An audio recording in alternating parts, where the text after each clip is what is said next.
বাংলাদেশকে হারিয়ে ভারত যে কি হারিয়েছে, দিল্লি এখন তা হারে হারে বুঝতে পারছে, আশা করছে। মোদি সম্পর্ক রেখেছিল পতিত স্বৈরাচার হাসিনার সাথে, কিন্তু সম্পর্ক রাখেনি বাংলাদেশের মানুষ এবং বাংলাদেশের সরকারের সাথে। বর্তমানে ব্যক্তি হাসিনার কাছে কিছুই নেই, সে একজন ভিখারি, মোদির আশ্রয়ে আশ্রিত। যে কোনো মুহূর্তে মোদি চাইলে তাকে বের করে দিতে পারে ভারত থেকে। বিশ্বের কোনো দেশে তাকে জায়গা দেয় নেই। কিন্তু ডক্টর ইউনূসের কাছে বর্তমানে ডক্টর ইউনূস হচ্ছেন সরকার প্রধান। তার কাছে আছে ক্ষমতা, আছে যশ, খ্যাতি, নাম বিশ্বজোড়া। আর হাসিনা এখন মোদির করুণার ভিখারি। ইউনূস মোদির চোখে চোখে চোখ রেখে কথা বলে চলেছেন একজন সরকার প্রধান। এরকম একজন সরকার প্রধান বাংলাদেশের ডক্টর মোহাম্মদ ইউনূস, যে মোদির চোখে চোখ রেখে, ভারতের চোখে চোখ রেখে কথা বলছেন 1 বছর ধরে, যা ইতিপূর্বে বাংলাদেশের কোনো সরকার প্রধান বা রাষ্ট্রপ্রধান দেখাতে পারে নাই। যা করিয়ে দেখিয়েছে ডক্টর মোহাম্মদ ইউনূস, এবং মোদিকে এক প্রকার দৌড়ের উপর রেখেছে ডক্টর ইউনূস, যা মোদি তার জীবনে কোনোদিন ভুলবে না যতদিন তার প্রাণ থাকবে। ডক্টর ইউনূসের প্রতিটি চালে মোদি কিন্তু কুপকার। প্রতিটি ক্ষেত্রে ডক্টর ইউনূসের কাছে পরাজিত বাংলাদেশের। এখন মোদি চাচ্ছেন এবং ভারত সরকার চাচ্ছেন বাংলাদেশের সাথে সম্পর্ক উন্নয়ন করার জন্য প্রতিটি পদক্ষেপ ক্ষেত্রে। কেন ভাই, তোমাদেরকে কি ডক্টর ইউনূস ধরে রেখেছিল? ডক্টর ইউনূস চেয়েছিল একটা দ্বিপাক্ষিক সম্পর্ক। ডক্টর ইউনূস ভারতকে শত্রু হিসেবে মনে করে না, কিন্তু তোমরা মোদি এবং ভারত সরকার বাংলাদেশকে শত্রু রাষ্ট্র হিসেবে মনে করো। যা এখন তোমরা হারে হারে টের পাচ্ছ, বুঝতে পারছো তোমরা কি হারাচ্ছ। তোমাদের ব্যবসা বাণিজ্য সব হারিয়ে গেছে, তোমাদের মান খ্যাতি সব হারিয়ে গেছে। বাংলাদেশকে এখন মোদি ভয় পাচ্ছে, কারণ বাংলাদেশ পাকিস্তানের সাথে এবং চীনের সাথে একটা সামরিক চুক্তিতে আবদ্ধ হয়ে গেছে সম্ভবত, যা ভারতের ভিত কাঁপিয়ে দিচ্ছে এবং ভারতের সরকারকে ততস্থ করে রেখেছে, ভয়াত্ম করে রেখেছে। দিন যত যাচ্ছে ততই পরিষ্কার হয়ে উঠছে, নত হচ্ছে ভারতের মাথা। বাংলাদেশের দিকে আরো ঝুঁকে পড়ছে ভারত। এ যেন একরকম কাফফারা দেয়া। অতি হাসিনা তোষণে বিপক্ষে গেছে বাংলাদেশের জনমত। ভারতের কোনো বন্ধু তাই নেই এশিয়ায়। বাংলাদেশের সাথে সম্পর্ক খোয়ানো মানে বহুমুখী বিপদ ডেকে আনা। বুঝেছে হাড়ে হাড়ে দিল্লি। খিল্লি খাওয়ার খিলখিলানিও তাই শেষ। এবার বাংলাদেশের সাথে বন্ধুত্ব গড়তে ও পাড়ার দাদাদের হাপিত্তেশ। নয়াদিল্লির শান্ত দুপুরও তাই ক্লান্ত। করুণ কণ্ঠে ভারতের সকরুণ মিনতিও শোনা যাচ্ছে। ভারতীয় সংসদ ভবনের একটি কক্ষে এক অভূতপূর্ব আলোচনায় বসেছিল ভারতের বিভিন্ন রাজনৈতিক দলের সংসদ সদস্য এবং পররাষ্ট্র বিষয়ক সংসদীয় স্থায়ী কমিটির সদস্যরা, নেতৃত্বে কংগ্রেস নেতা শশী থারুর। এদিনের বৈঠকটা শুধু কূটনৈতিক আনুষ্ঠানিকতায় সীমাবদ্ধ নয়, বরং ছিল বিশেষ ভাবনার আদান প্রদান, যার কেন্দ্রবিন্দুতে বাংলাদেশ।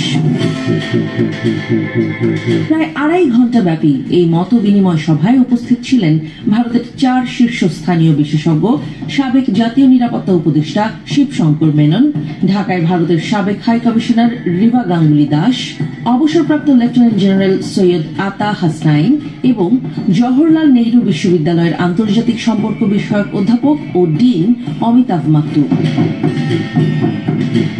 শুরুতেই আলোচনা গড়ায় সাম্প্রতিক প্রেক্ষাপট।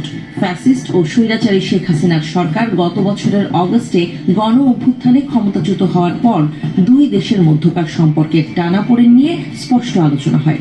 ভারত কিভাবে তার হারানো সম্পর্ক ফিরিয়ে আনতে পারে তা নিয়ে উঠে আসে বিভিন্ন দৃষ্টিভঙ্গি। তবে যা সবচেয়ে বেশি নজর কাড়ে তা হল সব দলের সংসদ সদস্যদের অভিন্ন আগ্রহ। বাংলাদেশকে পাকিস্তানের মতো শত্রু প্রতিবেশী হিসেবে না দেখে তাকে এক ঘনিষ্ঠ বন্ধু ও সাংস্কৃতিক সঙ্গী হিসেবে চায় নরেন্দ্র মোদীর ভারত। একজন সংসদ সদস্য সভায় বলেন, বাংলাদেশ ও ভারতের, বিশেষ করে পশ্চিমবঙ্গের মধ্যে যে সাংস্কৃতিক বন্ধন রয়েছে তা কোনো কূটনৈতিক চুক্তির চেয়েও শক্তিশালী। তারা এবার রবীন্দ্রনাথ ঠাকুর, কাজী নজরুল ইসলাম, ভাষা ও সঙ্গীতকে ঢাল বানাচ্ছে। আক্রমণাত্মক ভারত বাংলাদেশের চরম প্রতিঘাত খেয়ে এখন ডিফেন্স মোডে। গোল দেয়া তো দূরের কথা, তারা গোল খাওয়ার আশঙ্কায় আছে। কোনো মতে ড্র করতে পারলেই খুশি। সাংস্কৃতিক কূটনীতির ওপর বিশেষ গুরুত্ব দেন উপস্থিত সদস্যরা। তাদের মতে পশ্চিমবঙ্গকে সম্পৃক্ত করে সীমিত পরিসরে সাংস্কৃতিক অনুষ্ঠান, সাহিত্য সভা, ছাত্র বিনিময় কর্মসূচি এবং জনসম্পৃক্ত অনুষ্ঠানের মাধ্যমে দুই দেশের মধ্যে উত্তেজনা প্রশমনের পথ খোঁজা উচিত। একজন সদস্য প্রস্তাব দেন, এই সম্পর্ককে আরো উষ্ণ করতে হলে দরকার প্যারা ডিপ্লোম্যাসির, জনসাধারণের অংশগ্রহণের কূটনীতি। এই আলোচনায় বিশেষজ্ঞরাও তাদের মত দেন। শিবশঙ্কর মেনন বলেন, বাংলাদেশে চীনের ক্রমবর্ধমান প্রভাব আমাদের জন্য চিন্তার বিষয়। তবে সেখানে প্রভাব খাটানোর চেয়ে সম্পর্কের ভিত্তি মজবুত করাই হবে দীর্ঘমেয়াদের ফলদায়ী। এই সময় বাংলাদেশের সঙ্গে ভারতের প্রতিদ্বন্দ্বী দেশগুলোর যোগাযোগের প্রসঙ্গও ওঠে। বিশেষ করে 19 জুন কুনমিংয়ে অনুষ্ঠিত বাংলাদেশ, পাকিস্তান ও চীনের ত্রিপক্ষীয় বৈঠক নিয়ে আলোচনা হয়।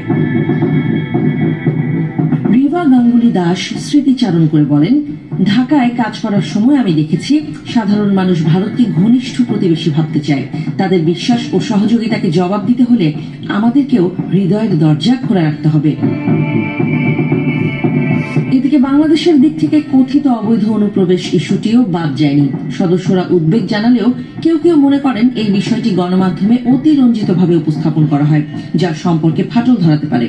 তাই সুনির্দিষ্ট তথ্য ভিত্তিক ও মানবিক দৃষ্টিকোণ থেকে এসব ইস্যুর সমাধানের আহ্বান জানানো হয়। সভায় এক সংসদ সদস্য বলেন, আমরা যদি আমাদের সম্পর্ককে শুধুই নিরাপত্তা ও ভূ রাজনৈতিক চশমায় দেখি, তাহলে অনেক সম্ভাবনার দরজা চিরতরে বন্ধ হয়ে যাবে। শেষে শশী থারুর নিজেই একটি মন্তব্য দেন, যা পুরো সভার মর্মার্থকে তুলে ধরে। তিনি বলেন, বাংলাদেশের সঙ্গে আমাদের সম্পর্ক কোনো ফাইলবন্দি চুক্তি নয়। এটি আমাদের অতীত, বর্তমান ও ভবিষ্যতের গল্প। এই গল্পকে আমাদের নতুনভাবে বলা উচিত সহযোগিতার গল্প, সংযোগের গল্প। এভাবেই আলোচনার পর্দা নামে। তবে ভারত তার পরাজয়ের রেশ লুকাতে পারেনি। এতদিন যে দেশটির নাম শুনলে তারা তেলে বেগুনে জ্বলে উঠত, এবার তারা সেই দেশটিরই সাহায্য সান্নিধ্য প্রার্থনা করছে সকাতরে। এই হাড়ি বোঝায় দিল্লি চোখের সামনে ঘোরতর বিপদ দেখেই বাংলাদেশকে আঁকড়ে ধরতে চাইছে।